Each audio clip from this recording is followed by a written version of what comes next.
It's time for Security Now. Steve Gibson is here. Lots to talk about. An update on the LastPass breach. Steve thought there was a saving grace. Well, I'll let him tell you the story.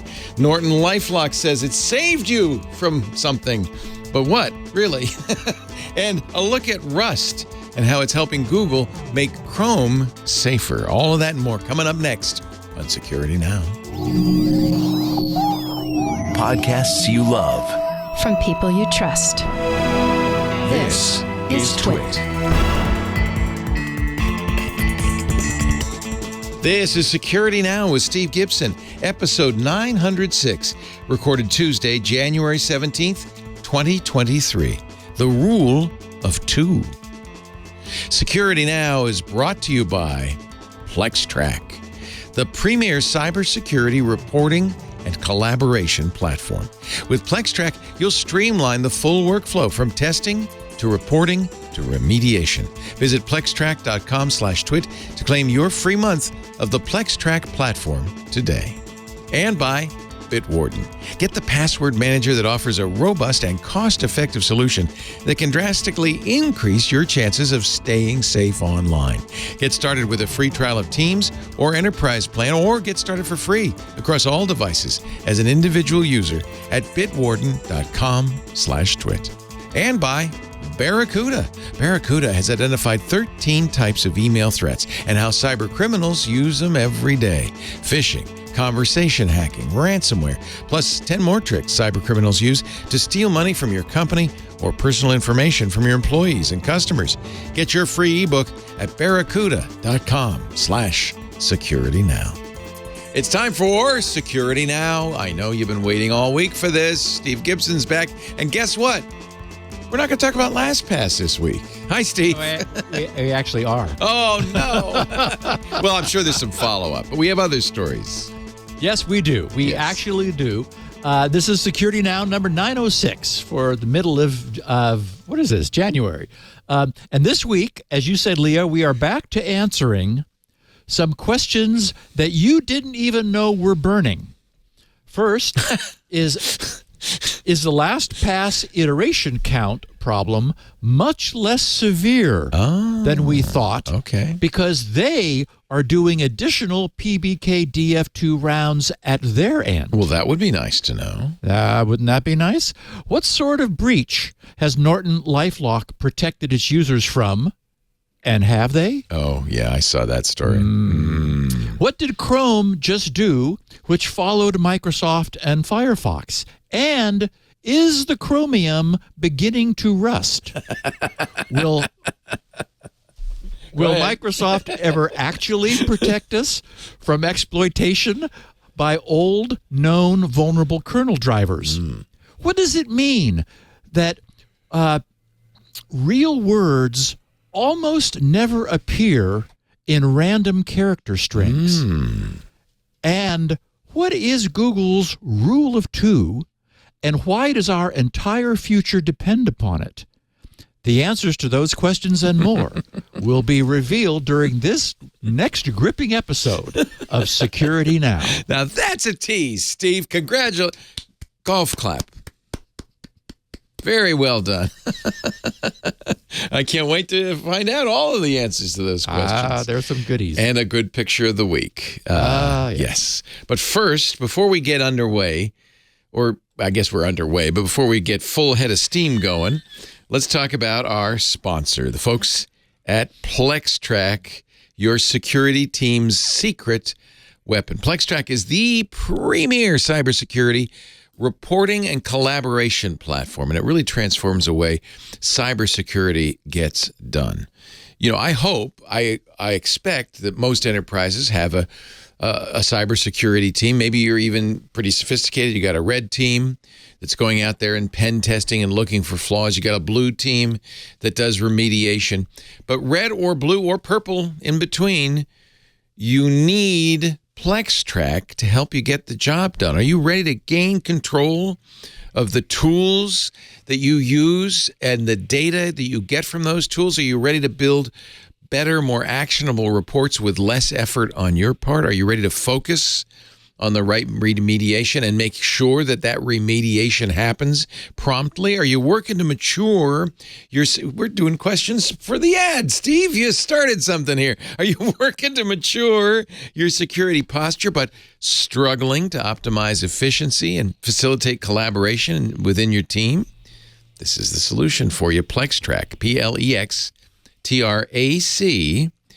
It's a very powerful but very simple, easy-to-use cybersecurity platform that does a number of things, but chiefly centralizes your security assessments, your pen test reports, your audit findings, your vulnerability tracking. It transforms the risk management lifecycle, allowing security teams to generate better reports, and you know what that means. They can do it faster. They can aggregate and visualize analytics. They can collaborate on remediation in real time. Better reports means better fixes. It means better reporting to the C-suite and the board. It means the job gets done. But here's the beauty part. It doesn't mean more work for you. The PlexTrack platform addresses pain points across the spectrum of security team workflows and roles. It's second to none for managing offensive testing, reporting security findings from those tests. You can actually stick code samples, drag and drop screenshots, even videos to any finding. You can import findings from all the major scanning tools, so you don't even have to drag and drop. You just say, get that Nessus report, put that in here, or burp. You can export to custom templates with a click of the button, design your own, or use the pre-builts. Analytics and service level agreement functions help you visualize your security posture so you can quickly assess and prioritize, and ensures that you're tracking your remediation efforts to show progress over time so that you can report to the higher ups. Look, the job's getting done, and to yourself to verify that it is. Built-in compatibility with all the leading industry tools and frameworks, including vulnerability scanners, pen testing as a service platforms, bug bounty tools, adversary emulation plans. All of that means you can improve the effectiveness and efficiency of your current workflow, whether you're the red team, the blue team, or the purple team. Robust integrations with Jira and ServiceNow make sure you're always closing the loop on those high priority findings that really need to be responded to. Enterprise security teams use PlexTrack to streamline their pen tests, to security assessments, incident response reports, and much more. PlexTrack clients report up to a, quote, 60% reduction in time spent reporting, a 30% increase in efficiency, and a 5x ROI in year one. And you can see all that on the PlexTrack site and verify that. All in all, PlexTrack provides a single source of truth for all stakeholders, transforming your cybersecurity management lifecycle. So book a demo today and see how much time PlexTrack can save your team. I think you're going to like it. Better yet, just try it free for a month. See what PlexTrack can do to improve the efficiency and the effectiveness of your security team. All you have to do is go to plextrack.com/twit, claim that free month, plextrac.com/TWIT. We thank PlexTrack so much for supporting Steve and the work we're doing here, but we also thank you for supporting us by going to that special address so they know you saw it here, plextrac.com/twit, plextrac.com/twit. We thank them so much for their support of Security Now. Picture time, Steve? It is. So here we have yet another puzzle. It's not so puzzling. We have a sidewalk path running from the right foreground to the left background of this photo.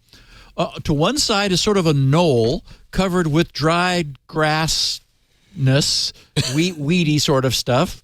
Over on the left is a not very well maintained, typical green grass, which is now dried out. Okay, so that's sort of the setting. Now, right in the middle, across this sidewalk is a permanently installed sidewalk closed fence. This is not a gate. If you look at it, there's a steel pole on either side of the concrete sidewalk, and then there's a well-built wire gate which is strapped between these poles. Oh, it's good. They didn't stint on this. They put in the best. No, honey, this is meant to stand the test of time. But and there's a sign in case you were curious about, like, okay, why is my path blocked on this sidewalk that across the front of this wire it says sidewalk closed? Look, sorry, you're SOL, as they say. So you're confronted with this gate, and it's like, oh, well, I guess I can't proceed. I had my heart set on going into the distance here and around the corner, but the sidewalk is closed. Except that, like, it's not, because you could choose the direction you wanted to go around this small hurdle in your way. And there's like sidewalk behind it. And the sidewalk looks just fine. Well, that was before it was closed. I mean, if they wanted to close it, why not remove it? I mean, like, get out the jackhammer and break this concrete up and haul it off. But no, it's there. It's a perfectly functioning sidewalk, which no one can use unless they walk around this barricade and look, oh, it works. The sidewalk still works, Leo. Even it's like once I remember, this is a long time ago, I let my car insurance lapse. Yes. And I thought, oh, I can't drive. But I got in the car and turned the key, and it still worked. It was amazing. It's a miracle. Anyway. Yeah. So, wow. Okay. I originally was going to title this podcast A Brief Glimmer of Hope over a pursuit that took me, I think it was like 6 or 7 hours until I realized how it turned out and how brief the glimmer was.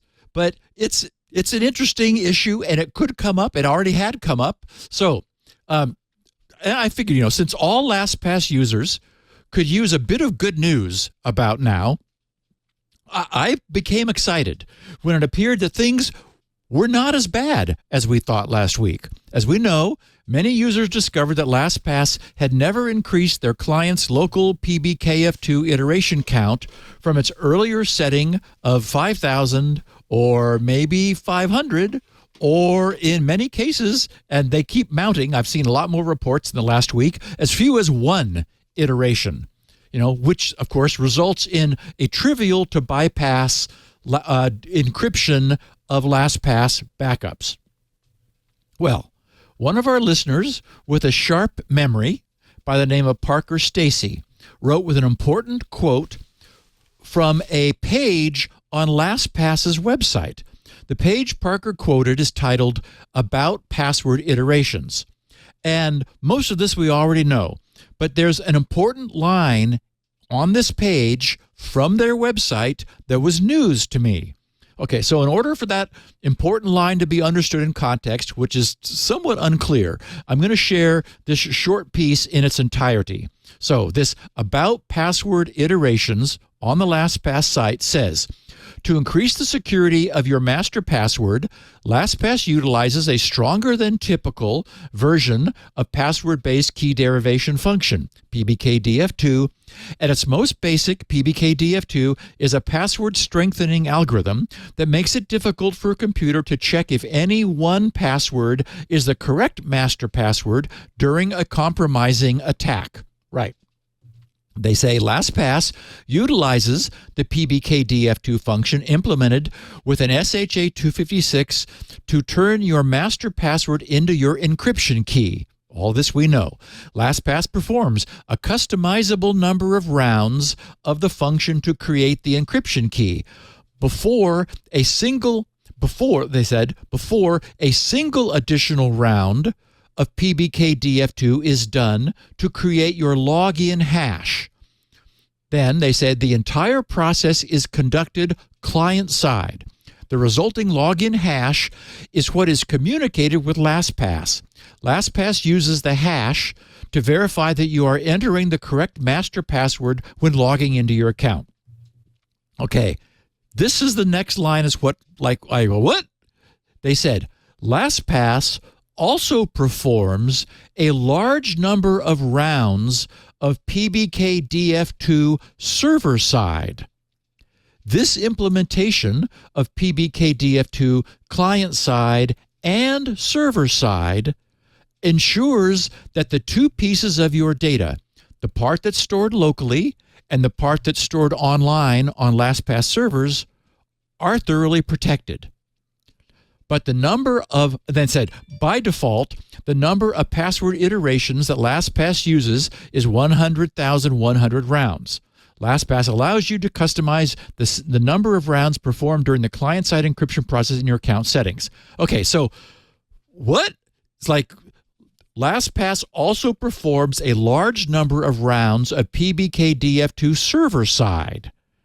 So, okay, I thought that's not anything we've talked about or looked about. So it also wasn't anything that I recalled Joe Segrist ever mentioning to me. And since it perfectly responded to the worries we talked about last week, I mean, that's what named last week's episode 1. And since LastPass has now been revealed to be, if nothing else, a bit klutzy, I was actually just a bit suspicious about exactly when this convenient page first appeared on LastPass's website. So I dipped into the Internet Archive's Wayback Machine to see when it had first indexed this page. And what I found did little to assuage my suspicion. In the show notes, I have a picture of the Wayback Machine's calendar showing that this page didn't exist before 2022, and in fact, it was first indexed by the Wayback Machine on July 2nd of 2022, about 6 weeks before we learned about this particular problem. And so, okay, that I was a little suspicious about that. It's like, well, isn't that interesting that some good news for this problem was first indexed then? So, you know, it did precede public disclosure of the trouble. It's not as if, however, that page had been around for years. I shared my curiosity over this with Parker, the guy who first brought this to my attention, and I had the intention to do some more digging before today's podcast. But Parker's curiosity was also piqued, and he tracked down a LastPass PDF document titled LastPass Technical White Paper, which the Internet Archive had indexed and stored on December 18th of 2019. So way longer ago, 4 years ago. And looking at the same titled paper today, because there's also something by the same name, LastPass Technical White Paper. If you Google that, it pops right up. None of the PDFs that were found contain an edition date, but both papers contain exactly the same paragraph, which is more clear than the watered-down help page that I just read. Both papers, both PDFs, the old one from 2019 and today's, say, LastPass also performs 100,100 rounds of PBKDF2 server-side. This implementation of PBKDF2 client-side and server-side ensures that the two pieces of the user's data, the part that's stored offline locally and the part that's stored online on LastPass servers, are thoroughly protected. Okay, so, I didn't want to give anyone the wrong impression from last week, so I had to pursue this. I was curious about anything additional that the PDFs that particular PDF's metadata might reveal. I was, again, still like, okay. I learned that it was created by Microsoft Word 365 by Aaron Stiles on June 6th of 2022. And as a quick sanity check, I noted that Aaron's Twitter photo shows her proudly sporting a bright red LastPass sweatshirt. Okay, so what would the flow of this system look like? What does it mean for LastPass to be performing, apparently, another 100,100 iterations of PBKDF2 server side. So as we know, to the LastPass's client, the user provides their email address, which serves as the salt, and their LastPass master password, which is the input, along with their account's default iteration count, to an SHA-256-based PBKDF2 function. That produces a 256-bit encryption-decryption key, which is never sent to LastPass, right? That's the whole point, is LastPass never has that key. It is only ever used by the local client to encrypt and decrypt the master vault blob of data, which LastPass stores for them and shares among the user's various LastPass clients in order to keep them synchronized. Okay, so how then does LastPass verify that they've logged on using their proper credentials if that key never goes to LastPass? Well, after running that local PBKDF2 iterations, one additional round of PBKDF2 is used to produce a 256-bit user logon verification token, which is what LastPass calls the login hash. That token is sent to LastPass to store and use to subsequently verify the user's proper logon credentials. LastPass uses the user's ability to provide that login hash token to log them into their online vault and before sending their encrypted vault blob to them. That's how they avoid sending the vault that does contain a bunch of, private unencrypted information to other people. You've got to be able to provide this login hash. So the problem that occurred to me was that only a single round of PBKDF2 was separating the user's secret, like super secret, vault decryption key from this login hash, which is what the client provides to LastPass as its authentication. That meant that in theory, it could be easily brute forced by reversing that hash function. But this apparently also occurred to LastPass. Although there's language about this in several places in this white paper, the clearest description appears near the bottom of page 19 under the title Login Hash Storage, where they write, LastPass receives the login hash from the user, and they said parens, following the default 100,100 iterations on the user's master password using PBKDF2 SHA-256, meaning on the client side. The login hash is additionally salted with a random 256-bit salt, and an additional 100,000 rounds of PBKDF2 SHA-256 are performed. That output is then hashed using scrypt to increase the memory requirements of brute force attacks. The resulting hash stored by LastPass is the output of 200,101 rounds of SHA-256, PBKDF2 plus scrypt. Okay, so what they're saying is they recognized the reversibility of the login hash only being one round away from the user's secret key creation. So when they receive the login hash from the user, that's what they run an additional 100,000, assaulted 100,000 rounds of PBKDF2 SHA-256 on, in order, because they're going to store that permanently and they don't want there to be any chance of it going backwards to the secret key. So, I needed to pursue this all the way out to the end to understand whether, as I was hoping, LastPass might have used all of this additional, and again, as I said, they talk about it all over this white paper, server-side PBK DF2ing, even going so far as to deploy an S-script to create a super strength encryption key for use when saving their users' vault data.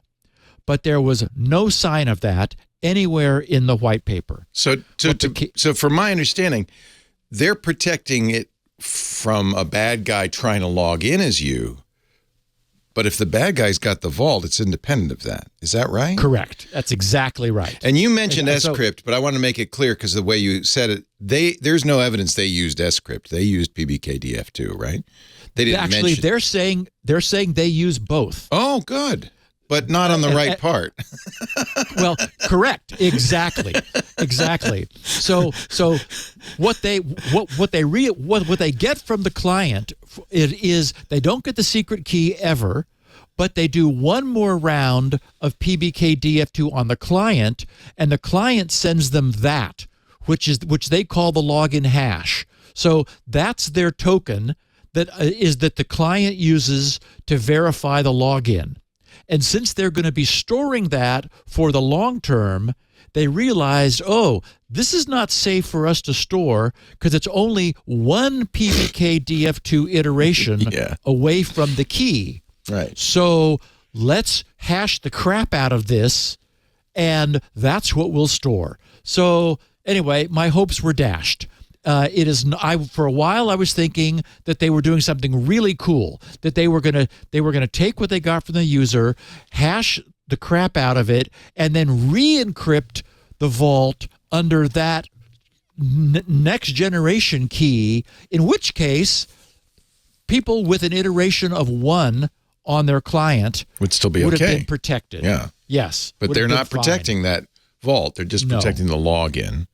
Correct. Yeah. And in fact, there is a place where they specifically say, under a section of their page, user data storage, they say, sensitive vault data is encrypted client-side, then received and stored by LastPass as encrypted data. Mm-hmm. So I was like thinking for a minute that I might have steered everybody wrong a week ago, that one iteration meant one iteration. Well, unfortunately, it does mean one iteration. And things are as bad as we thought last as we thought. This is part of the problem with all of this is the marketing. Yes. And there's a lot of hand waving. It depends. Different password managers have different amounts of hand waving. But the marketing department, which probably doesn't understand what it's saying, usually takes what the technical people have given them, does some magic hand waving, and what we get is often not very useful. And look Leo, at the digging you had to do for this. When we're going to be talking about Norton LifeLock problems in a minute. Oh, this one, yeah. And this is exactly to the point you're just making. They said, at one point they said, we have secured 925,000 inactive and active accounts that may have been targeted by credential stuffing attacks.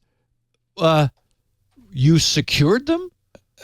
What does that mean? No, they send you an email. What? Anyway, we'll get to that. Yeah, well, okay. There's a lot of that.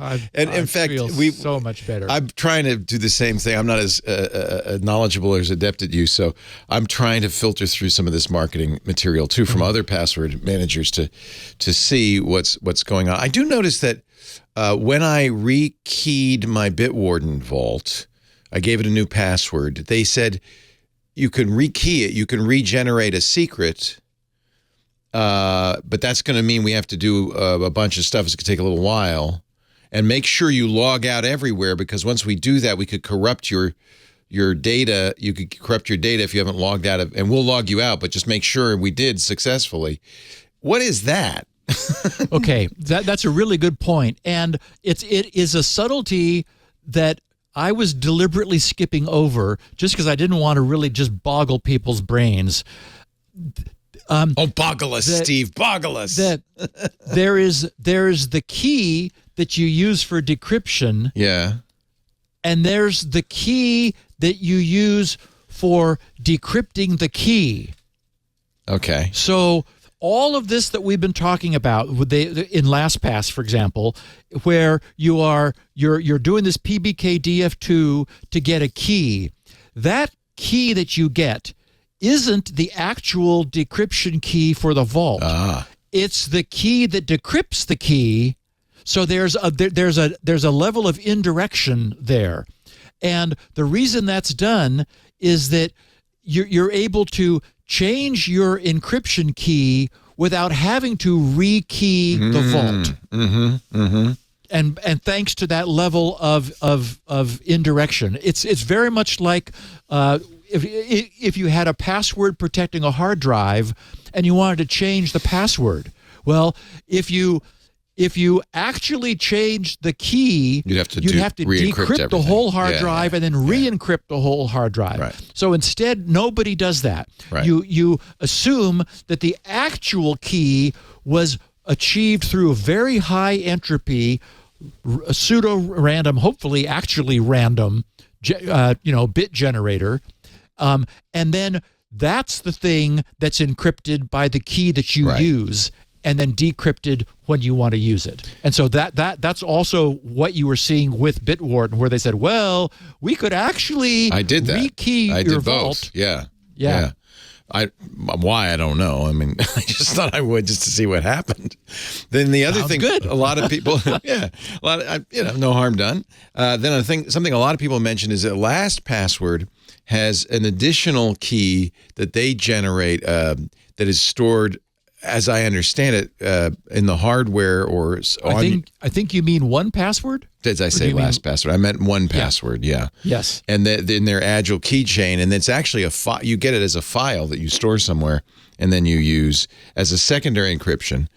And now, correct me if I'm wrong, because I was talking about this on our Ask the Tech Guys show, the new show we do to replace the radio show, Micah and I said, that's great if you don't have a good master password, because then there'll be a backstop for a bad master password. But if you have a very, very good master password, something that's almost impossible to break isn't more impossible to break with a second master password, right? I mean, one would be good enough. It does add some complexity and confusion because people have to save this key as a file, and they have to put it on, so it's great. I said, if you're going to have naive users use a password manager and you think they might use Monkey123 as their master password, this would be good. Yes, because what it means is that the actual password is the composite of some true high entropy file and Monkey123. Yes. So that if the vault ever escaped, then there's just no point in trying to do any sort of it's another wall. But yes, my position is, well, that's fine, and if you're worried, you could do that. But if you have a good master password, which you should, long random master password, and you're going to talk about what random means in a bit, that's probably belt and suspenders. It's not needed. I agree. So, again, convenience versus security. It is technically more secure, but a lot less convenient. And the point is, at what point does more security not actually buy you anything, right? Where all you're doing is making things way less convenient, but you already, even without that, you already had enough security. Your point is, if you really use a good random master password, you're done. There just isn't any need for anything more, especially at the cost of significant inconvenience. Yeah. So that secret key is nice, but better even. And it costs, by the way, it costs an additional amount, which is, I think, the real reason they offer it. You have to pay a subscription fee to get that. Oh, my God. Okay. But if somebody is going to use Monkey123, then they should be using 1Password to do this, or train them on how to make a good password, which Steve will do. I'm sorry. Okay, so on with the show. This was all good. The other question is ECB or CBC? That was the other question to be answered this week, thanks to the past week's worth of listener feedback from all the people who used Rob Woodruff's PowerShell script to peer into their vaults. what we wanted to find out was about the prevalence of the less desirable ECB encryption mode.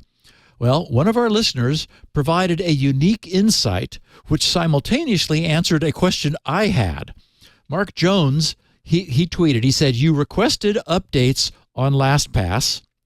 He says, "Regret as a loyal listener that I was stuck at 35,000 iterations, not 100,100. Still, 35,000 is not bad." He said, "I found 28 ECB items, Yikes. mostly secure notes." Oh. He said, "I now certainly regret putting so much in notes."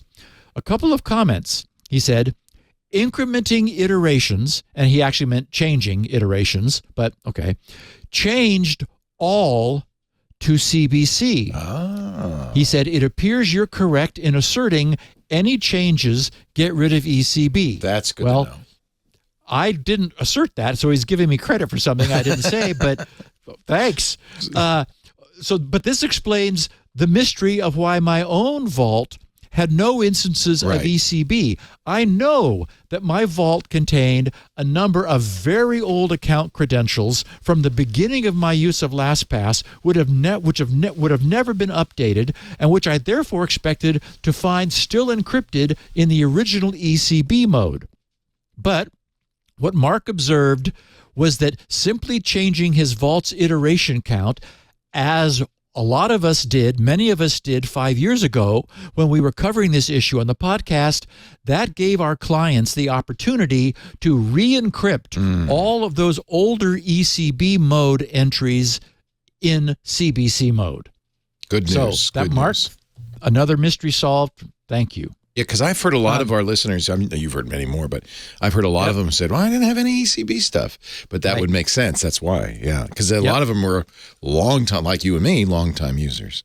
Yep. Okay, so while we're on the topic of password manager troubles, we should touch on Norton LifeLock and more doublespeak being produced by corporations that have grown too big to need to care. Before we get to this, we should note that what was formerly Symantec Corporation and Norton LifeLock are now renamed Gen Digital, and they just refer to themselves as Gen. So now they're both living at gendigital.com, GENDIGITAL.com. And since Symantec had been acquiring companies over the past few years, this new Gen Digital is now operating the brands Norton, Avast, LifeLock, Avira, AVG, Reputation Defender, and unfortunately, CCleaner, which, was a beloved tool for a long time. Okay, so what happened this time? Around 6,450 Norton LifeLock customers were recently notified that their LifeLock accounts had been compromised.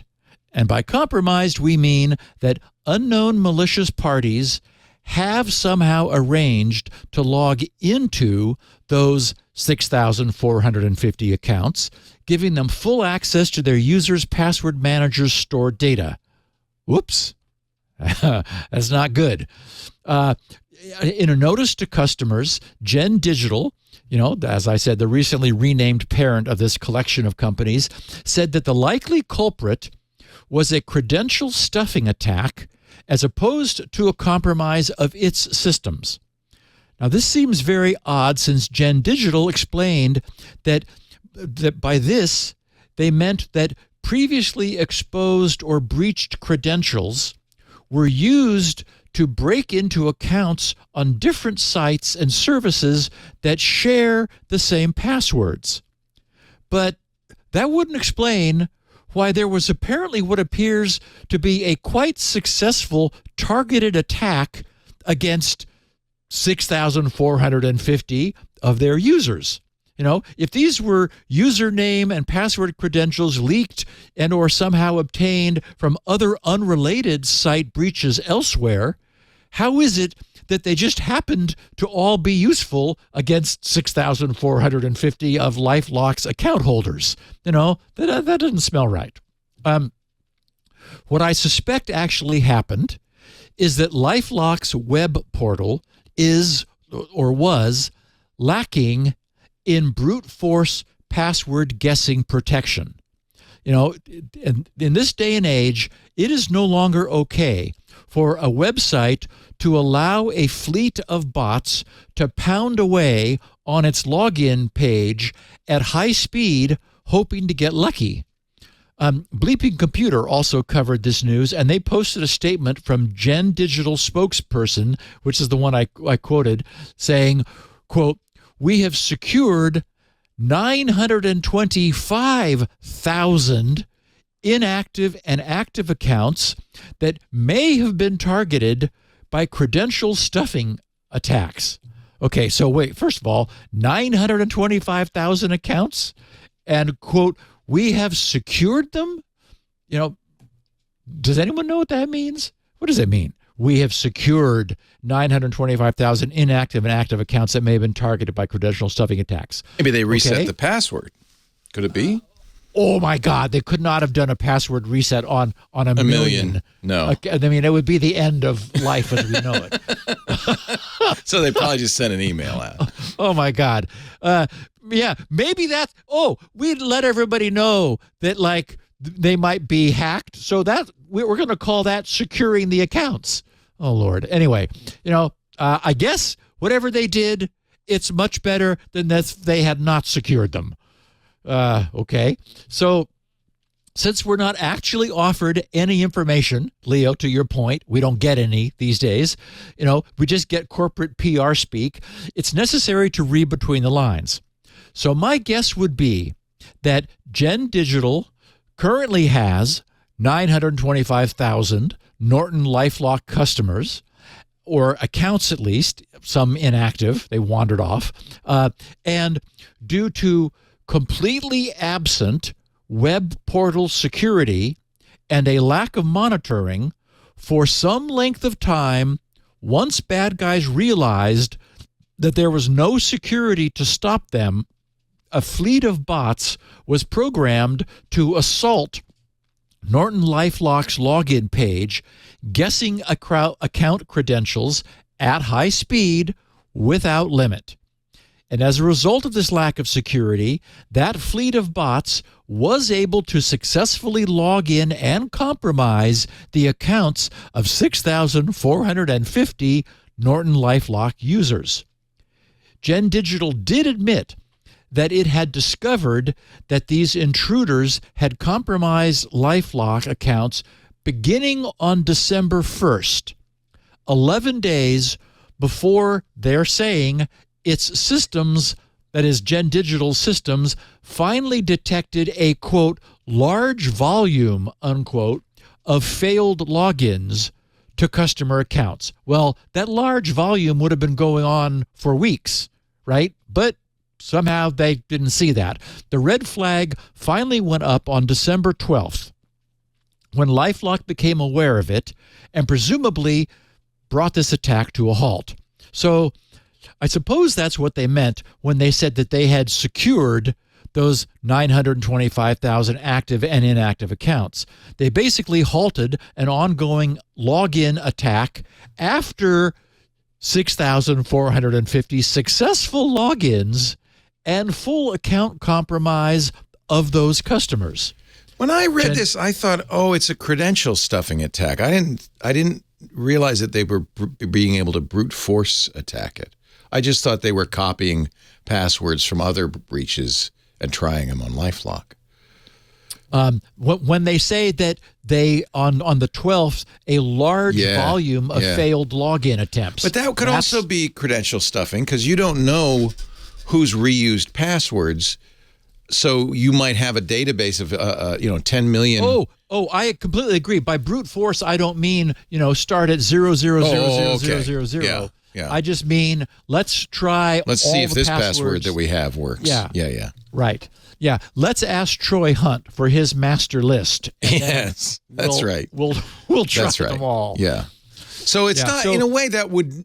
It's I don't have no reason to defend them, but This is why you don't reuse passwords, because of these credentials. It's absolutely why you don't. But also, if it took them at least 2 weeks before something happened. So here's my theory.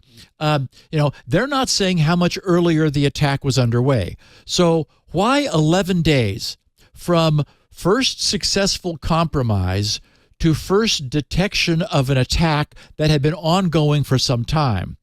If I had to guess, I would suggest that the bot fleet's attack was probably carefully throttled so as not to trip any alarms. Right.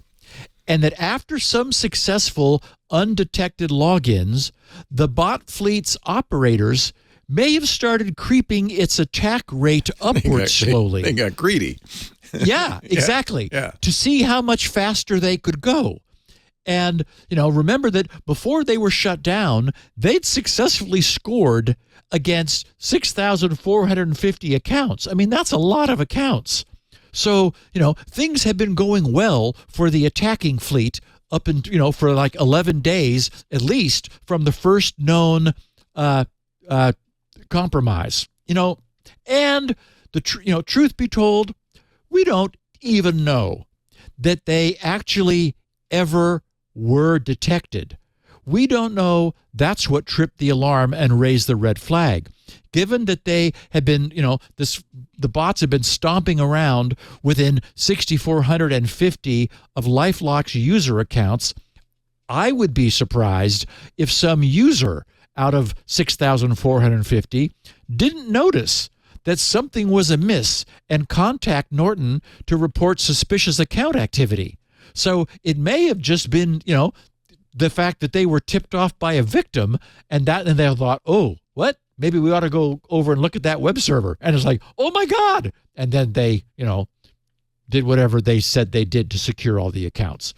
Anyway, this does highlight another good reason for choosing an iteration count that takes the web browser a few seconds to obtain a go, no-go login decision, because it also serves as very good brute force protection against login attempts to your provider's portal, right? In order to log in to LastPass.com, to use that example, some script has to be run on the browser in order to churn away at a guest password.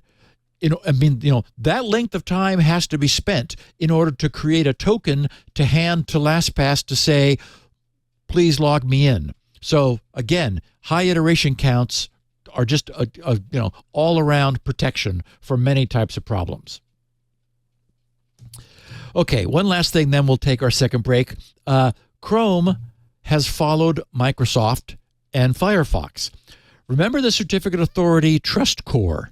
Last December, we spent some time looking at the bizarre set of corporate shells and various shenanigans being played by that very shady certificate authority, Trust Core. And at the time, it was difficult to understand why anyone would trust those clowns based on the history that was revealed.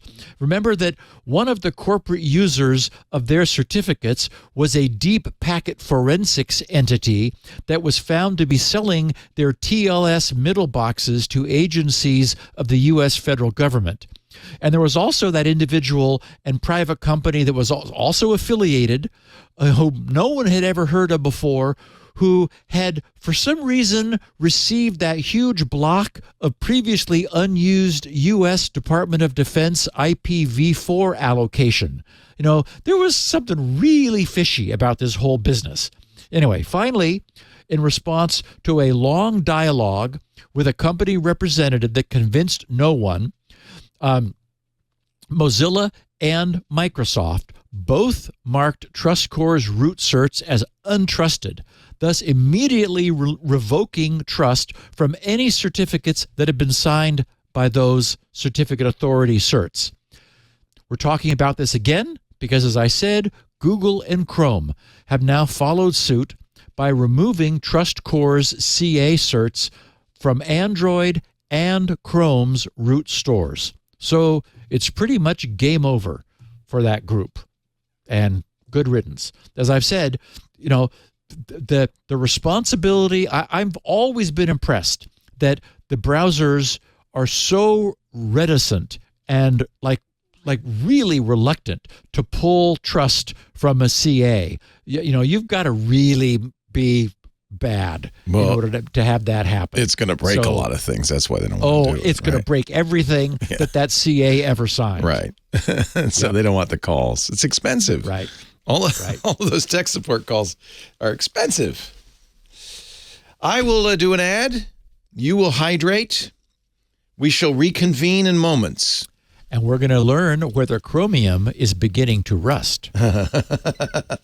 That's clever. I think I know where you're going with that one. We're talking about credential passing, stuffing account attacks and so forth. This is very appropriate because our sponsor for this portion of Security Now is Bitwarden. Yeah, that little password manager that we've been talking about quite a bit lately. And I always want to be agnostic and say there are, any password manager is better than none.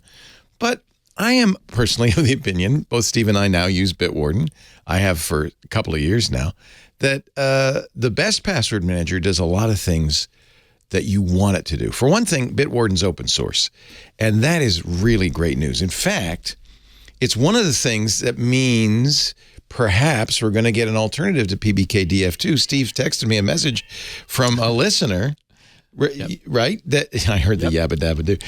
Who said, "Hey, I heard you talking about scrypt versus PBKDF2, and I thought since it's open source, he issued a pull and submitted an scrypt plugin for Bitwarden. Now they have to approve it. Of course they do. You don't want them just any random person to add to Bitwarden. But I suspect somebody else in our Discord said, they have a setting now in Bitwarden that says choose which key hashing technique you want to use. Currently, only PBKTF2 is an option. I think they're getting ready, and I hope they're getting ready. And I'm really thrilled. That's why you want open source. The other thing, and Bitwarden told me this, the free version will be free forever because it's open source. It's free forever. So this is a password manager you could try. You could tell your friends to try it, no cost to them. I pay for the premium service, $10 a year, because I want to support them. And they also have a variety of other services for businesses, Bitwarden Enterprise, Bitwarden Teams, Bitwarden for families. So this is, by the way, somebody asked, well, if it's open source, how can you trust it? Well, besides the fact that it's open source and people reviewing the code, you can trust it because they make money. They do make money offering these additional services. This is how a lot of open source organizations work, and it's great. It's the only cross-platform open source password manager that can be used at home. You can use it at work. You can use it on the go. It's trusted by millions, including me and Steve. With Bitwarden, you can securely store your credentials across business and personal worlds. January 22nd through 28th, coming up in a little bit, is Data Privacy Week, leading up to Data Privacy Day. Bitwarden would like to remind everyone, your data is valuable, so is your privacy. I think you might know that. All of your data, of course, in the Bitwarden Vault is end-to-end encrypted, not just your passwords. The URLs of all the websites you have accounts for are encrypted. All that metadata is encrypted. Bitwarden doesn't track your data in the mobile apps. They do crash reporting, and even that is removed in the F-Droid version of it. So, it's open source, right?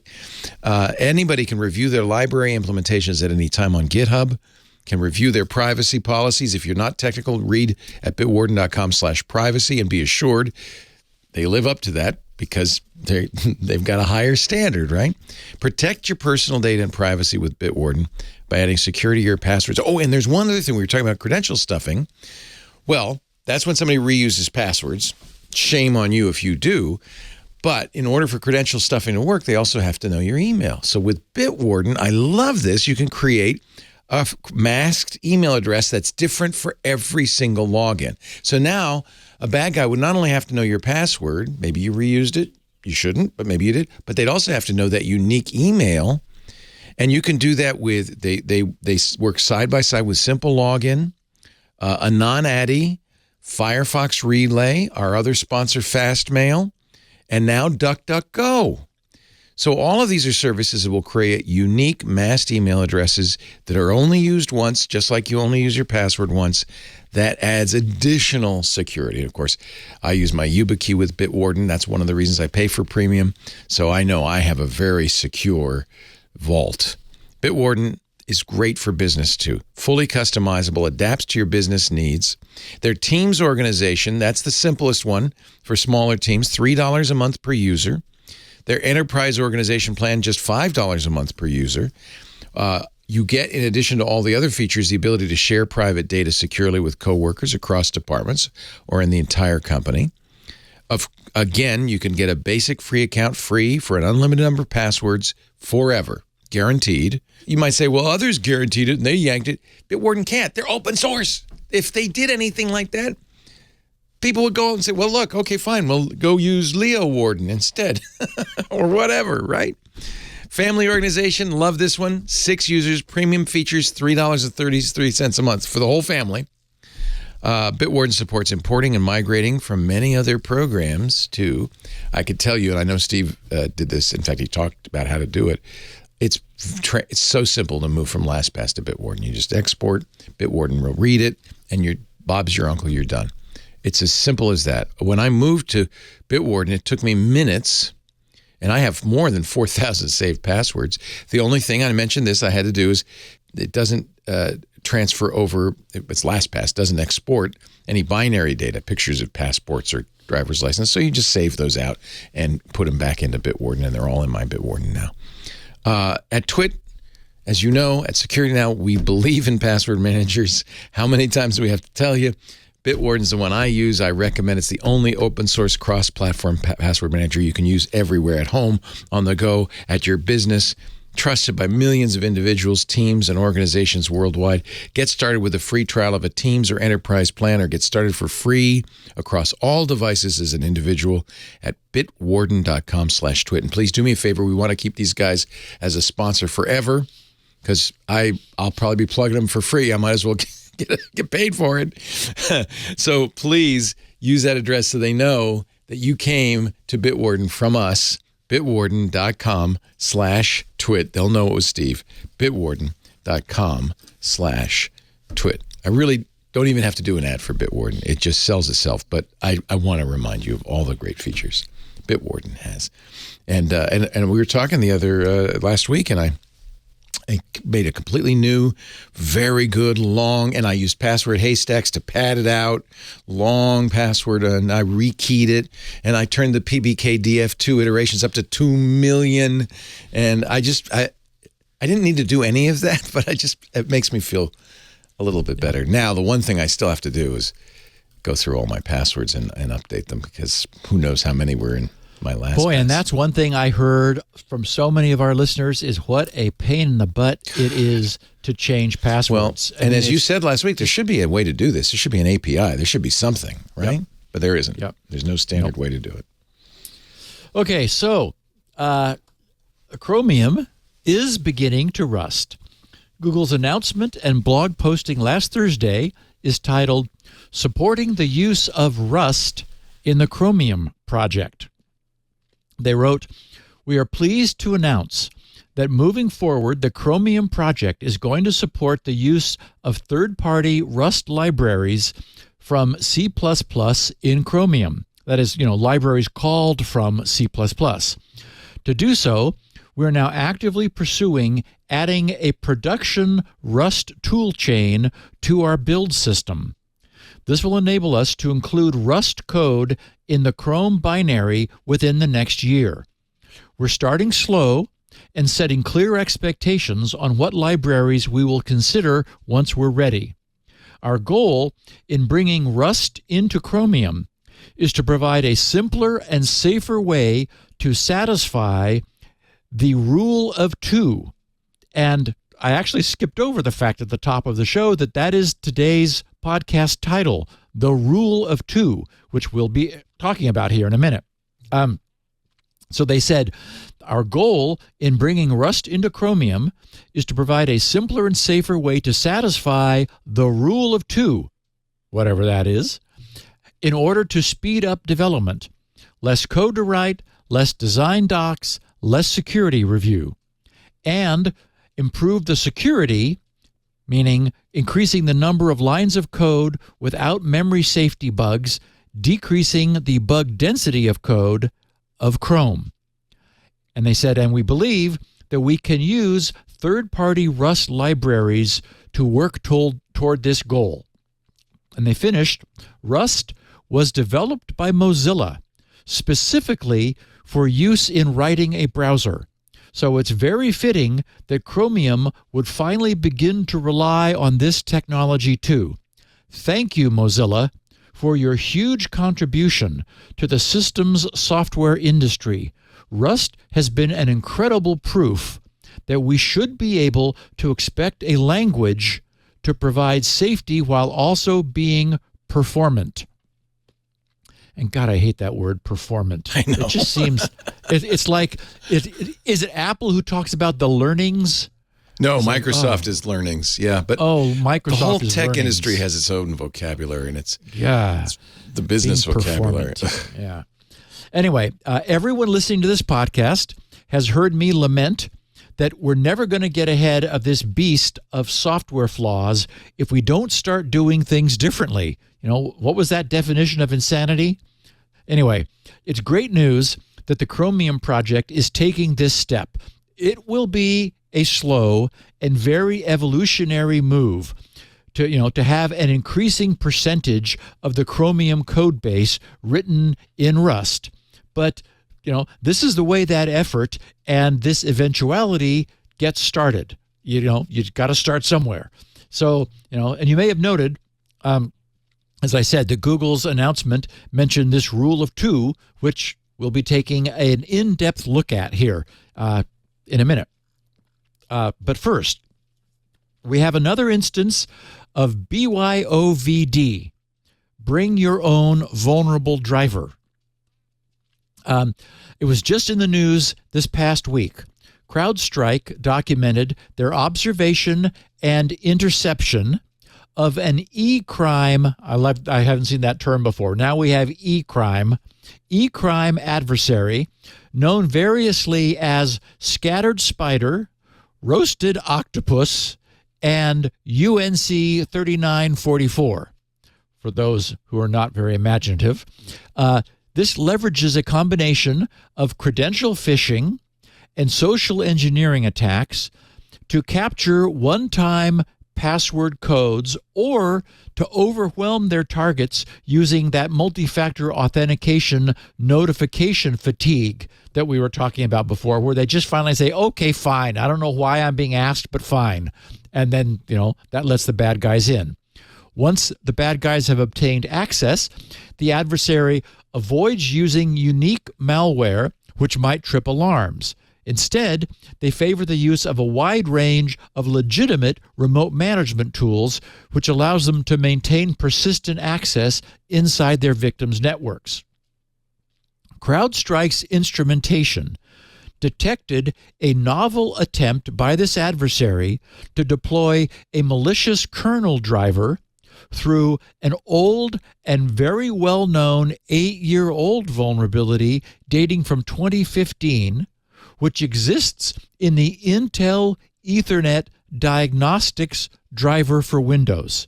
That is a legitimate driver published in 2015 by Intel for performing Ethernet diagnostics. That's it. The file is iqvw64.sys. The distressing factor is that the technique of using known vulnerable kernel drivers has been in use by adversaries for several years and has been enabled by a persistent gap in Windows security. And we've talked about this before, starting with the 64-bit edition of Windows Vista. And ever since, Windows does not allow unsigned kernel mode drivers to run by default. That was easy to do, right? It just shut down one path of exploitation. But clever attackers started bringing their own drivers that were signed, like legitimately signed, like Intel signing this Ethernet diagnostics driver. they would bring that along and cause Windows to install it, and then exploit the known vulnerabilities in this driver. Okay, so what do we do about that? Well, in 2021, about 2 years ago, Microsoft stated that, quote, this is Microsoft, quote, increasingly, adversaries are leveraging legitimate drivers in the ecosystem and their security vulnerabilities to run malware. And that, quote, drivers with confirmed security vulnerabilities will be blocked on Windows 10 devices in the ecosystem using Microsoft Defender for Endpoint Attack Surface Reduction, ASR, and Microsoft Windows Defender Application Control, WDAC technologies to protect devices against exploits involving vulnerable drivers to gain access to the kernel, unquote. Well, that was the plan. How did that work out? As we discussed some time ago, multiple security researchers through the past 2 years, have repeatedly and loudly noted, pounding on Microsoft, that this was all apparently just feel-good nonsense spewed by Microsoft, and that the issue continues to persist as Microsoft continually fails to actually block vulnerable drivers by default. The crux of the problem appears to be that any such proactive blocking requires, well, proaction from Microsoft and any fair weighting of the evidence. Many examples of which we've looked at during the past 2 or 3 years here would conclude that Microsoft has long since abandoned any commitment to true proactive security.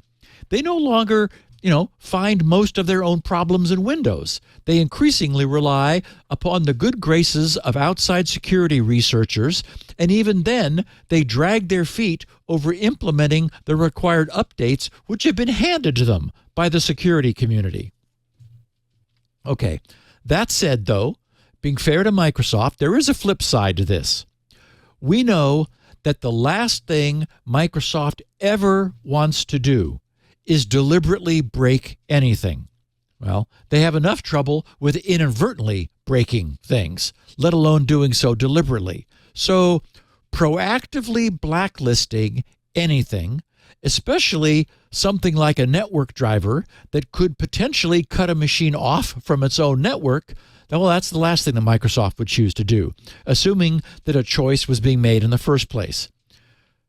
But as I was thinking about this, it occurred to me that this is something that a third party could do on behalf of users who subscribe.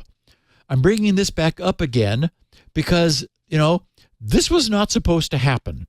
The last time we spoke about this last year, the presumption was, based upon clear statements made by Microsoft at the time, that this had all been a big oversight mistake for several years, and that all that was going to be better now. But this latest news is from last week, and this was not actually fixed. Okay, so there's that. But the bigger point I want to make is that this all needs to be made proactive. Somebody needs to be proactive. The need for Microsoft to be proactively blocking known vulnerable drivers seems like something we're never going to be able to get from Microsoft. For the foreseeable future, at least, this appears to no longer be in their DNA. That's just not who they are any longer. And we've seen cycles, right? They've swung from one side to the other. Maybe they'll swing back. We can hope, but that's not where they are today. But, it occurred to me that this presents a huge and significant opportunity for some third-party security company. Solve this problem. Be proactive in a critical area where Microsoft refuses to be. It's a simple thing to do, like get the list of all the previously known vulnerable drivers. create an app that looks to see if any of them are in use. If so, tell your subscriber to update the driver to a new one so that it can then be blocked from malicious future use. Anyway, my sense is there's a big opportunity here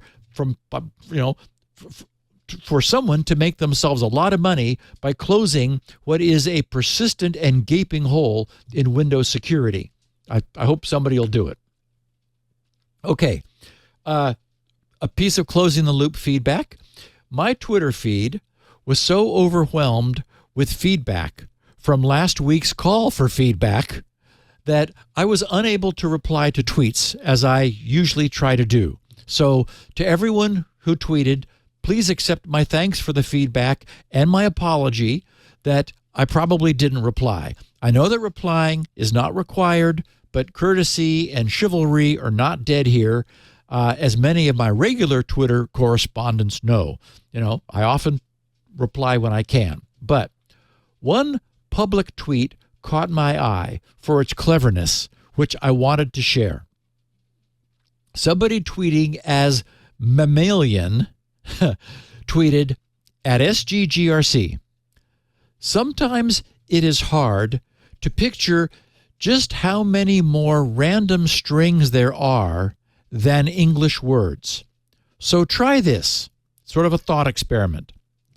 How often have you ever seen real words coincidentally appear in randomly generated passwords? He said, I noticed it today for, I think, the second time ever, period. So anyway, I think that's a very clever and worthwhile observation. It helps us to truly appreciate how much less entropy exists in non-random text, which we recognize as words in our language, such that it almost never appears by chance. I don't think I've ever noticed any significant word, maybe is or something, in truly random strings of characters. So anyway, I just thought that was a cool observation. Okay. The rule of two. I'm going to get into this, then we'll take our third break, and then we will continue. The rule of two.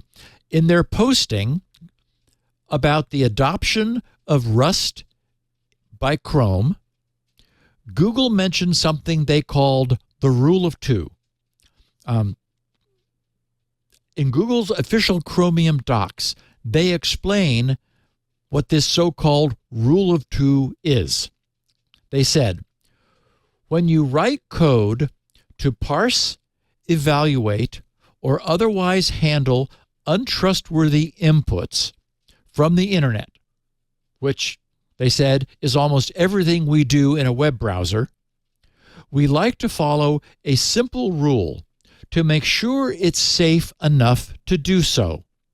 They said the rule of two is pick no more than any two of untrustworthy inputs, unsafe implementation language,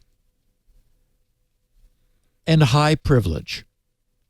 And just to highlight the point, on the page under the Chromium master docs where they showed this, they give us a Venn diagram where one circle is code which processes untrustworthy inputs is one circle, code written in an unsafe language, and they show C and C++ as examples. That's another Venn diagram circle. And then the third one is code which runs with no sandbox, for example, in the main browser process. And so they've got all three circles with overlapping regions, and in the center, where all three circles overlap, they've got in big red, all caps, doom, ! Don't do this. That is, do not operate in that place where all three of these things are true. Untrustworthy, unsafe language, unsandboxed execution. Now, of course, this is reminiscent of that great old saying that in a project, you can choose any two, but only 2 of the following 3 outcomes: good, fast, or cheap. You can't have all 3. You'll need to sacrifice the thing that's least important to you among them. You can have something good and fast, but then it won't be cheap to get it. Or you can have something fast and cheap, but then it won't also be good. Or you can have something good and cheap, but then you won't be able to get it fast. So, similarly, for Google's rule of 2, untrustworthy inputs, unsafe implementation language, and high privilege. Okay. Can we just not have any of the above? I would like to. Why do we have to pick 2? Well, yeah, wouldn't that be nice? None of the above. On the other hand, our browser is going out in the wild west of the internet, right? I mean, you might go to a site.ru and, God help you, who knows what your browser is going to pick up. Okay, so let's take a look at these. Leo, let's tell us about our last sponsor. Then we're going to dig into the Venn diagram. The Venn diagram. Seems to me if you're going to the Wild West, you don't want any of those, let alone 2 of them. Okay, but I guess it's hard to do in real world environments. So we do have people who have a separate machine running only a browser, and it's like it's off their network, and that's what they use to it's like isolated. A lot of unsophisticated people, because I've recommended on the radio show for years, get a Chromebook for your banking and just do that. And a lot of people like that idea. Like, good, because then I can use my Windows machine as I wish, but I'll know that I'm pretty safe when I'm doing my banking. Right. I don't think that's a unusual Not a bad idea. And the Chromebook has the wash button, too. The power wash, yeah. And it, of course, checks for signed firmware, so you can't, it's harder to, do bad things to it. Let me talk about our sponsor, and we'll get to the rest of the rule of 2 in a moment. It's Barracuda. Barracuda just did a email trends survey, which... Well, let's say the results were interesting. 43% of respondents, 43%, this is almost half, said they had been a victim of a spear phishing attack. Even worse, and we're talking to companies here, enterprises, only 23% said they have dedicated spear phishing protection. Ooh, there's a big gap there of 20% of the people who, no wonder they were victims. How are you keeping your email secure? Barracuda has identified 13 types of email threats, 13 ways bad guys use to get into your system, to get into you, to get to your employees. Of course, phishing, conversation hacking or hijacking, ransomware. That's just 3. There's 10 more tricks cyber criminals use to steal money from your company or personal information from your employees and customers. And you got to ask yourself, I know every day I ask myself, are we protected against all 13 types? Email cybercrime is becoming a real bane, right? Much more sophisticated attacks are more difficult to prevent. They use social engineering. They will use urgency and fear to get your employees to go, oh, I gotta act right now. Social engineering attacks, including spear phishing and business email compromise, cost businesses, on average, $130,000 an incident. Can you afford that? And then if there's another one tomorrow, could you afford that? And again tomorrow after that? As demand, I'll give you some examples. When last year at the start of 2022, and the demand for COVID-19 tests was skyrocketing, Barracuda researchers, because they're always monitoring what's going on, they saw an increase in COVID-19 test-related phishing attacks. In fact, between October 2021 and January 2022, it went up 521%. The bad guys are cagey. They're smart. They pay attention to what's going on in the world, and they, their attacks are ripped right from the headlines. When cryptocurrency was going up, and by the way, it's going up again. When it was going up back in late 2020, Barracuda research found that impersonation attacks going after, people using terms like cryptocurrency went up 192% between October 2020 and April 2021. In 2020, the last time we got statistics, the Internet Crime Complaint Center, IC3, received in 1 year 19,000 business email account compromise complaints. Adjusted losses for those complaints, $1.8 billion. Okay, I think I've scared you enough. Have I gotten enough urgency and fear into you? Securing email at the gateway is not enough anymore, right? You should certainly do that. You got to leverage gateway security to protect against more traditional stuff and viruses and spam and all sorts of stuff. But these targeted attacks, your gateway isn't going to stop because they come in under your name to your employees by name, things like that. You need protection at the inbox level. And you need protection that is nimble, that moves, that changes as the attacks change. That's why you need AI and machine learning, because they learn from the attacks and they modify themselves constantly to stay ahead of the bad guys. That's how you detect and stop the most sophisticated threats. Get a free copy of the Barracuda report. This is easy. It's a no-brainer. It's absolutely free. 13 email threat types to know about right now. Kind of an important part of your learning for you and for your employees and for your security team as well.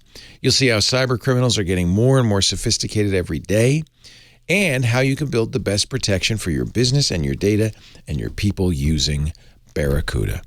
Find out about the 13 email threat types you need to know about and how Barracuda can provide complete email protection for your teams, your customers, and reputation. Go beyond protection at the perimeter. Get some deep protection right there in your inbox. Get that free ebook, barracuda.com/security now. I guarantee you it's an eye-opener. It's fascinating. Barracuda.com/security now. Barracuda, your journey secured. We thank you, Barracuda, for the work you do. We thank you for supporting Steve, and we thank you, dear listener, for supporting Steve by going to that address, Barracuda, BARRACUDA, barracuda.com/security now. All right, back to Steve and two things. Yes, so we're going to walk through this piece where Google is explaining the rule of two. And this was actually written as advice and guidance for would-be Chrome developers.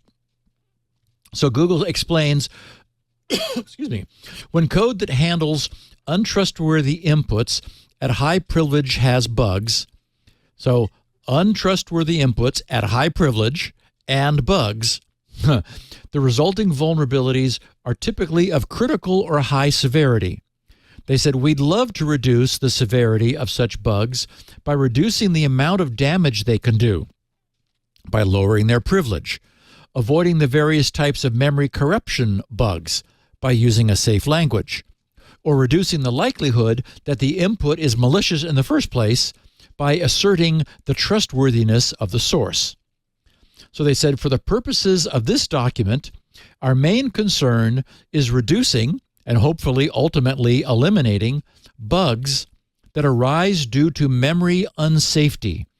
They said a recent study by Matt Miller from Microsoft Security states that around 70% of the vulnerabilities addressed through a security update each year continued to be memory safety issues. A trip through Chromium's bug tracker will show many, many vulnerabilities whose root cause is memory unsafety.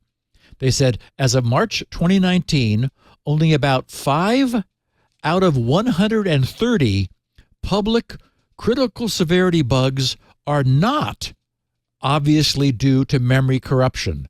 Only 5 out of 130 were not memory corruption. They said security engineers in general, very much including the Chrome security team, would like to advance the state of engineering to where memory safety issues are much more rare. Then we could focus more attention on the application semantic vulnerabilities. That would be a big improvement. Okay, so it's clear that the historic use of C and C++ has been the source of a great many past security vulnerabilities, despite the coders of those languages doing the very best jobs they can. There's no date on this document, but it feels a few years old since they were citing Matt Miller's well-known research, which we cited before here from March of 2019. From what was written above, it's also clear that, they were wishing and hoping then for the move that Google announced just this past week with the formal incorporation of Rust as a first-class Chromium implementation language. Okay, so let's flesh out each of these three factors in the context of browser implementation. First, untrustworthy inputs. They explain that untrustworthy inputs are inputs that, A, have non-trivial grammars, meaning, a complex language to figure out, and or come from untrustworthy sources. So Google explains, if there were an input type so simple that it was straightforward to write a memory-safe handler for it, we wouldn't need to worry much about where it came from for the purposes of memory safety, because we'd be sure we could handle it. We would still need to treat the input as untrustworthy after parsing it, of course. But they're saying, if the grammar is simple, parsing is not a problem. So they said, unfortunately, it is very rare to find a grammar trivial enough that we can trust ourselves to parse it successfully or fail safely. Therefore, we do need to concern ourselves with the provenance of such inputs. So in other words, the stuff a browser confronts is both typically a highly complex language, such as HTML, CSS, or JavaScript, all of which have unfortunately evolved to be incredibly complex, and we don't know about their source, such as some third-party advertising server serving ads submitted by unknown entities. None of this can be trusted. If the language used to express these things was simple, it would be easier to trust that our parsing of the language would be enough protection for us. But unfortunately, these are not simple languages. Okay, so Google said, any arbitrary peer on the internet is an untrustworthy source, unless we get some evidence of its trustworthiness. They said, which includes at least a strong assertion of the source's identity. They said, when we can know with certainty that an input is coming from the same source as the application itself, for example, Google in the case of Chrome, or Mozilla in the case of Firefox, and that the transport is integrity protected over HTTPS, then it can be acceptable to parse even complex inputs from that source. They said it's still ideal, where feasible, to reduce our degree of trust in the source, such as by parsing the input in a sandbox. And we'll be talking about that in a second. Okay, so that was untrustworthy inputs. What about implementation language? Google explains, unsafe implementation languages are languages that lack memory safety, including at least C, C++, and assembly language. Memory-safe languages include Go, Rust, Python, Java, JavaScript, Kotlin, and Swift. And then they said, note that the safe subsets of these languages are safe by design, but of course, implementation quality is a different story. Okay, so what about unsafe code in safe languages, which there are often provisions for? Google said, some memory-safe languages provide a backdoor to unsafety, such as the unsafe keyword in Rust. This functions as a separate unsafe language subset inside the memory-safe language. The presence of unsafe code does not negate the memory safety properties of the memory-safe language around it as a whole. But how unsafe code is used is critical. Poor use of an unsafe language subset is not meaningfully different from any other unsafe implementation language. So they said in order for a library with unsafe code to be safe for the purposes of the rule of two, all unsafe usage must be able to be reviewed and verified by humans with simple local reasoning. To achieve this, we expect all unsafe usage to be three things: small, so the minimal possible amount of code to perform the required task. Second, encapsulated. All access to the unsafe code is through a safe and an understood API. And third, documented. All preconditions of an unsafe block, meaning a block of code, for example, a call to an unsafe function, are spelled out in comments along with explanations of how they're satisfied. So, in other words, they said where a safe language such as Rust provides facilities for breaking out of safety in order to address some need, that region of unsafety must be small, contained, completely understood, and well documented. So they continue, because unsafe code reaches outside the normal expectations of a memory-safe language, it must follow strict rules to avoid undefined behavior and memory safety violations. And these are not always easy to verify.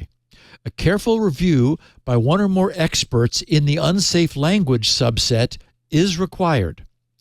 It should be safe to use any code in a memory-safe language in a high-privilege context. Okay, so there's two of the rules. It should be safe to use any code in a memory-safe language in a high-privilege context. As such, the requirements on a memory-safe language implementation are higher. All code in a memory-safe language must be capable of satisfying the rule of two in a high-privilege context, including any unsafe code that it encapsulates, in order to be used or admitted anywhere in this project. Okay, so that was interesting. I mean, they're like saying, we're following these rules. If you can't satisfy the rule of two, the code is not coming into Chromium. Okay, so finally, code privilege. That's the third item from which we can only have two. So Google explains, high privilege is a relative term. The very highest privilege programs are the computer's firmware, the bootloader, the kernel, any hypervisor or virtual machine monitor, and so on. They said below that, below those very top ones, are processes that run as an OS-level account representing a person. This includes the Chrome browser process. They said, we consider such processes to have a high privilege. After all, they can do anything the person can do, with any and all of the person's valuable data and accounts. Processes with slightly reduced privilege include, as of March 2019, the GPU process, and hopefully soon, the network process. They said these are still pretty high privilege processes. We are always looking for ways to reduce their privilege without breaking them. Low privilege processes include sandboxed utility processes and renderer processes with site isolation, which is very good, or origin isolation, which is even better. Okay, so Google then talks about two topics that we've discussed through the years, and we've observed over and over how difficult they appear to get right: parsing and deserialization. Remember that deserializing is essentially an interpretation job. And interpretation is notoriously difficult to get correct because it appears to be nearly impossible for the coder of the interpreter, who inherently expects the input to be sane, to adequately handle inputs that are malicious. So Google says, turning a stream of bytes into a structured object, that's the deserialization, into a structured object is hard to do correctly and safely. For example, turning a stream of bytes into a sequence of Unicode code points, and from there into an HTML document object model tree with all of its elements, attributes, and metadata, is very error-prone. The same is true of quick packets, video frames, and so on. Whenever the code branches on the byte values it's processing, the risk increases that an attacker can influence control flow and exploit bugs in the implementation. Although we are all human and mistakes are always possible, a function that does not branch on input values has a better chance of being free of vulnerabilities. And then they say, consider an arithmetic function such as SHA-256, for example. And I thought that was a really interesting observation. We made SHA-256 branch-free so that differing code paths would not leak timing information and would not leave sniffable hints in our processor's branch prediction history. But a side effect of that also increased the algorithm's robustness against deliberate code path manipulation, because there is none. So anyway, what surprised me a bit is that the Chromium security team, as I said, is extremely literal about the application of this rule of two. They're not joking around. They actually apply the rule when evaluating new submissions. And they wrote some advice to those who would submit code to the Chromium project. They said, Chrome's security team will generally not approve landing a new feature that involves all three of untrustworthy inputs, unsafe language, and high privilege. To solve this problem, you need to get rid of at least one of those three things. Here are some ways to do that. Okay, privilege reduction. Obviously one of the three things. They said also known as sandboxing. Privilege reduction means running the code in a process that has had some or many of its privileges revoked. When appropriate, try to handle the inputs in a renderer process that is isolated to the same site as the inputs came from. Take care to validate the parsed, processed inputs in the browser, since only the browser can trust itself to validate and act on the meaning of an object. Or you can launch a sandboxed utility process to handle the data and return a well-formed response back to the caller in an inter-process communications message. So, okay, these ideas are structural means for creating an arm's length, essentially a client-server relationship, where a low-privilege worker process does the unsafe work and simply returns the results to the higher privilege client. That way, if something does go sideways, there's containment within the process that cannot do much with its malicious freedom, because it doesn't actually have much freedom to be malicious with.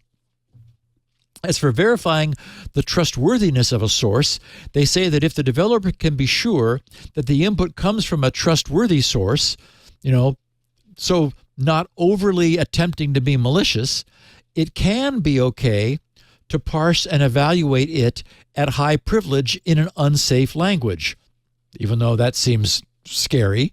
In this instance, they say a trustworthy source means, that Chromium can cryptographically prove that the data comes from a business entity that can be or is trusted. For example, in the case of Chrome, coming from one of the alphabet companies. Google then talks about ways to make code safer to execute under this title of normalization. Writing to would-be Chromium coders, they said, you can defang, literally their term, defang a potentially malicious input by transforming it into a normal or minimal form, usually by first transforming it into a format with a simpler grammar. They said, we say that all data, file, and on-the-wire formats are defined by a grammar, even if that grammar is implicit or only partially specified, as is so often the case. They said, for example, a data format with a particularly simple grammar is, and they have an internal data structure, skpixmap, which basically is a simple image pixel map. They said this grammar is represented by the private data fields, a region of raw pixel data, the size of that region, and simple metadata, which directs how to interpret the pixels. They said, unfortunately, it's rare to find such a simple grammar for input formats. For example, consider the PNG image format, which is complex and whose C implementation has suffered from memory corruption bugs in the past. An attacker could craft a malicious PNG to trigger such a bug.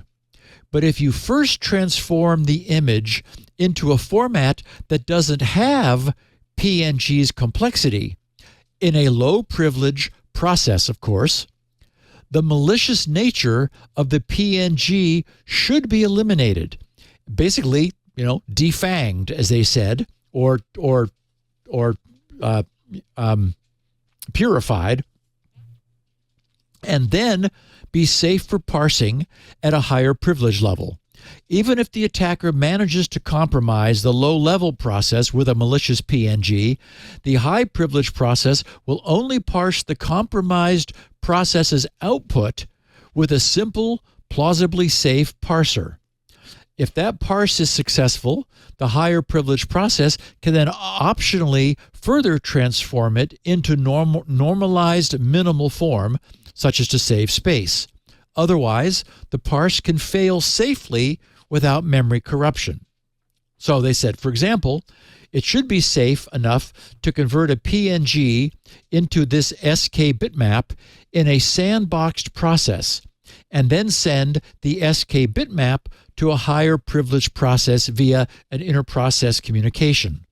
Although there may be bugs in the inter-process communication, message deserialization code, and/or this SK bitmap handling code, they said we consider that safe enough. So I think that the interesting message here for those of us who are not writing code for a browser is, first of all, to be thankful that we're not. Yeah, no kidding. That is, boy, that is not an easy job. And secondly, to more deeply appreciate just how truly hostile this territory is. It is a true battlefield. On this podcast, I've often noted that the browser is that part of our systems that we blindly thrust out into the world and hope that it doesn't return encrusted with any plagues. When this environment is coupled with the insane complexity of today's browsers, it's truly a miracle that they protect us as well as they do. And all of this is up against the crushing backdrop of the imperative for performance. Google notes that they said, quote, "We have to accept the risk of memory safety bugs in deserialization because C++'s high performance is crucial in such a throughput and latency sensitive area. If we could change this code to be both in a safer language and still have such high performance, that would be ideal, but that's unlikely to happen soon," unquote. So this was written several years ago. Rust was noted earlier, so at least it was on their radar, and it will be interesting to see whether that might be the right compromise, if it would be possible to move this most risky aspect, which they have had to keep up in C++, because in this is the pinch point in the performance pipeline for getting the page on the screen. could they actually re-implement this in a memory-safe language? Well, I guess we're going to see. But for now, it's clear that the reason Task Manager shows us 30 processes spawned when Chrome or Edge launch is for containment. Low privilege processes are being created and are given the more dangerous and time-critical, performance-critical tasks to perform. They're time-critical, so they're written in an unsafe language to go as fast as they possibly can, but they're performance-critical, but they're created in a low-privilege, separate process, even though there's some overhead talking back and forth between processes, because if something explodes, you want it to be in a low privilege container. They cannot be written in a safe but slow language. They need C++. So they're held at arm's length and with their inter-process communications strictly limited to receiving a task to perform and returning the result of that work. Like rendering processes, which are notoriously error-prone. These notes for Chromium developers talk a bit more kind of wistfully about the idea of using safe languages. Google writes at the end, they said, where possible, it's great to use a memory-safe language.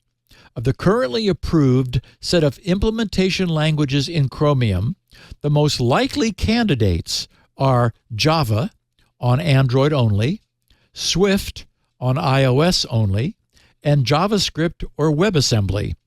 They said, although we don't currently use them in high-privileged processes like the browser.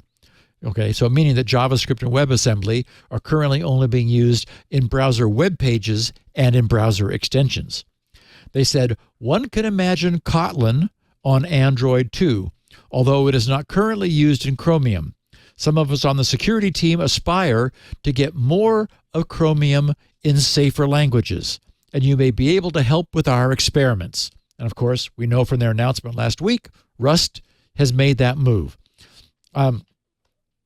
Okay, so at this point, no mention of Rust's adoption, and this was a couple years ago, but we now know that's changing.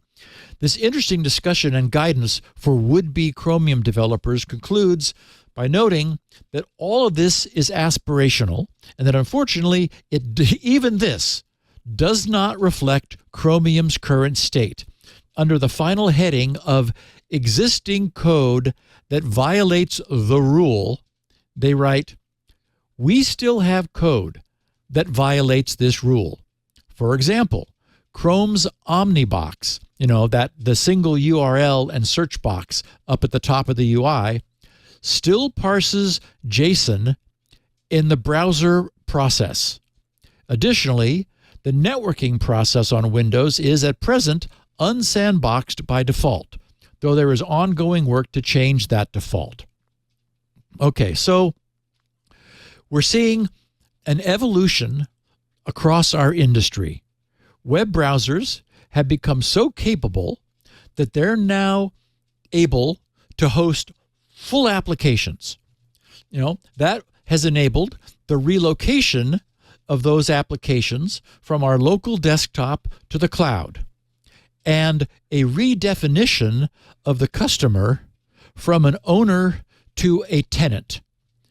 I, for one, hate this change, but those of us who feel this way are dying off, and we're clearly irrelevant anyway. But, neither are my hands completely clean, since I'm composing these show notes in Google Docs, which is a stunning example of how well this new system can work. But the gating requirement for any of this to work and for any of this future to unfold is for our web browsers to survive on the front line of an astonishingly hostile internet.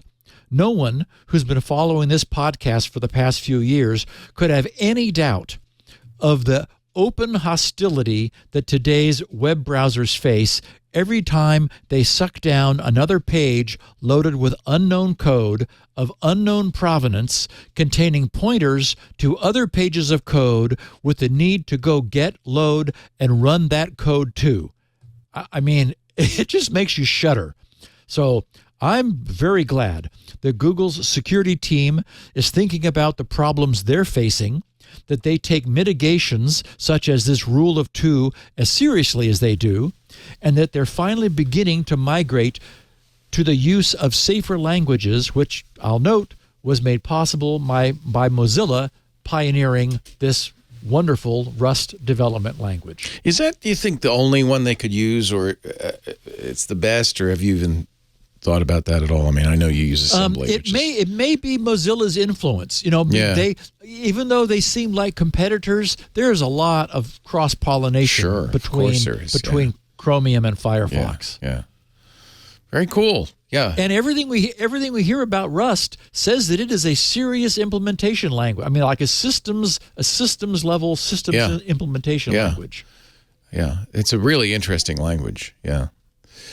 Steve Gibson, once again, has done it. He's put together a 2 hours of fascinating conversation about the things we care about the most. Thank you, Steve. You did it again. Well, we also found out that LastPass turned out not to be doing anything to help us. I was hoping, I hoped for several hours that was the case, but no. Oh, well, you'll find Steve at grc.com. That's his website, the Gibson Research Corporation. There's some good stuff there. Of course, SpinRite, the world's finest mass storage maintenance and recovery tool. It's available now in version 6.0. Proven bug-free over the last 18 years. But soon to be 6.1, also bug-free for another 18 years. You'll find that in process, but if you buy 6.0 now, you will get 6.1 as soon as it comes out, which should be fairly soon. I did release Alpha 9, nice. And we're now, which had a huge slew of new features, and so we're in the process of getting that tested. We're getting closer. Good. Yeah. That's a good reason to get it right now. While you're there, you can also get a copy of this show. Steve has 2 copies we don't have, a 16 kilobit audio version for the bandwidth impaired, and transcriptions, handcrafted transcriptions by Elaine Ferris, so you can read along as you listen or use them for search. That's all at grc.com. Lots of other great stuff there, so browse around. There is a feedback form, grc.com/feedback, but he also is on the Twitter, as you heard him mention, at SGGRC, which means you can also, his DMs are open, you also can DM him there. But he has been swamped lately, so don't expect a personal reply. He'll do his best. I like to when I can. I know you do. That's why you're not joining us on Mastodon. It's all right. I understand. I understand. Steve also can be found on our website, twit.tv/SN. We record the show on Tuesdays at about 1:30 to 2 p.m. Pacific, 5 p.m. Eastern, 2200 UTC. If you want to watch us do it live at live.twit.tv, you can chat at irc.twit.tv. Club Twit members can chat in our Discord. A lot of fun in there. It's a great place to hang, not just for shows, but for all kinds of topics. We have a big coding section in there. We talk about Rust a lot. Alcohol, sports ball. I'm sure they'll be talking about curling next. It's all just part of the fun in Club Twit, the clubhouse, so to speak. That's our Discord. But there's also ad-free versions of all the shows. There's shows we don't put out in public, like Hands on Macintosh with Micah Sargent, Hands on Windows with Paul Thurrott. We've got some great special club events coming up, including Thursday. Lisa and I will be doing a kind of a AMA Inside Twit. If you're not a club member, it's not too late. $7 a month. That's all it costs. twit.tv/clubtwit. And we thank all our club members in advance for all they do for us. It really helps us put these shows on, keep the lights on, keep the staff employed and happy. And it buys snacks in the kitchen, which are also very welcome. After the fact, there is, of course, a free version, as I said, on the website, twit.tv/SN. There's a YouTube channel. It's also free, dedicated to security now. Best way to get it, though, really, would be subscribe in your favorite podcast player. All you got to do is find a player and search for Security Now, and Bob's your uncle. I actually have an Uncle Bob, but that's a story for another day. Have I said everything that needs to be said? I think I have, except have a great week, and we will see you next time, Steve, on Security Now. Thank you, my friend. Till next week. Hey, I'm Rod Pyle, Editor-in-Chief of Ad Astra Magazine, and each week I join with my co-host to bring you This Week in Space, the latest and greatest news from the final frontier. We talk to NASA chiefs, space scientists, engineers, educators, and artists, and sometimes we just shoot the breeze over what's hot and what's not in space, books, and TV. And we do it all for you, our fellow true believers. So whether you're an armchair adventurer or waiting for your turn to grab a slot in Elon's Mars rocket, join us on This Week in Space and be part of the greatest adventure of all time. Security.